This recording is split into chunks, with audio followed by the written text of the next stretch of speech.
Ассалому алайкум ва раҳматуллоҳи ва баракотуҳ. وعلیکم السلام السلام. ورحمة الله وبركاته. ҳамин рӯз камта асабон вайрон шуда буд нашоти як кори безеб ки ҳамин дар Тоҷикистон беҳад авҷ гирифтагиай. Якум ҳамин фолбинӣ, кушоиши кор, и қайтармаш мегӯянд бахткушоӣ. ҳамино ҳамин одамое ки пеши ҳамино мераванд, ҳамуно кофир мешаванд ё не? کسی به نزد سحرگر جادوگر فالبین رود بله کافر میشه. در پیش Билкул اون кофир ҳастанд. بله اگر бояд аз сари گشت нав калима арза кунанд. باید نیمه گرداند، توبه کند، نکاحشم از نو کند. اگر زن و شوهر داشته باشد مثلا نکاحش بریده میشه، کسی پیش فالبین رو کافر است. خب این چونین قیترمه هایی که اونا کرده میتین بله اونا نادرست است. اما اگر با آب مثلا یا با عسل یک چیزی پاک، اگر یا مثلا روغن زیتون، اگر سوره فاتحه یا سوره از قرآن اگر خوانده صف کند، آدمی دیندار، آدمی پاک مسلمان اجازت است خوردنش. اما از آن فالبین ها نصرانی یا فالبین های جادوگر ها نمیشه خورد. дуюмаш ки барои инами илтимос хоҳиш мекунам аз шумо як кам тарак видео кунед дар бораи инами конкурскунои ҳаромхӯро. Тоҷикистона фасод кардагиан ҳамин конкурскуно. вале ҳамо ҳаром ҳаста. мошин метан ҳаром ҳаст, қимор ҳаст. بله аз همش حرام барои است. худо Тоҷикистона фасод кардесанд иё.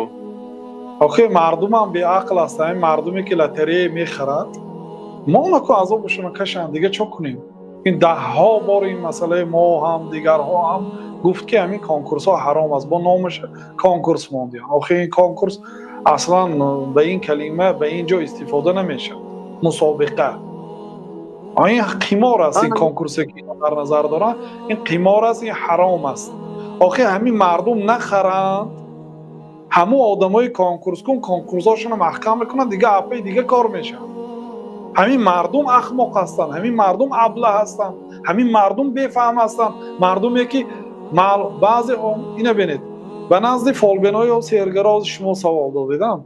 به نزد فالبین و سحرگرا کی میرن؟ معلوماتش عالی داره، حکومت داره. همین قدر شما عقل دارید زیایی های هم روید دیگه.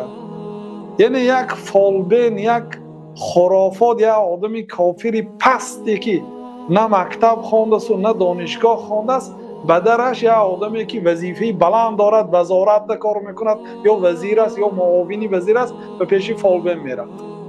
یعنی شما همین قدر تربیت کرده است این مکتب و این دانشگاه هاتون. این چونین کدام آدمایی که همین لاتری های میخرید و همین قمارها بازی میکنید، این دلالت به بیعقلی شما میکند پیش از آن که اون قماربازا که اونا حرامخور هستند، اونا که دیده ایستادیان که فایده هست کرده ایستادیان، لیکن شما احمق و ابله هستید که با پول حلالتون همونا میخرید یا حرامتون همونا میخرید و وای بر حالتون هستش. عذابتون نکشید. وقتی که میگویید که این حرام است اطاعت نمیکنید. اون عقلی که شما دارید همین قدر است دیگه چه کنید؟ همه بیان میکند با میبینید که اونا ماشین های قیمت و با پول های بلند که کنکورسی حرامشون اجرا کرده ایستادیان. یعنی این دلالت میکند که سوداهاشون رواج دارد، مردم خریده ایستادیان.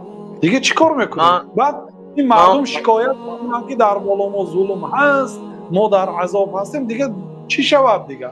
با این عقل و فراسات و با این فهم و فهمیش و با این اعتقاد و با این عمل و رفتار دیگه چی شود حال ما شما بعد؟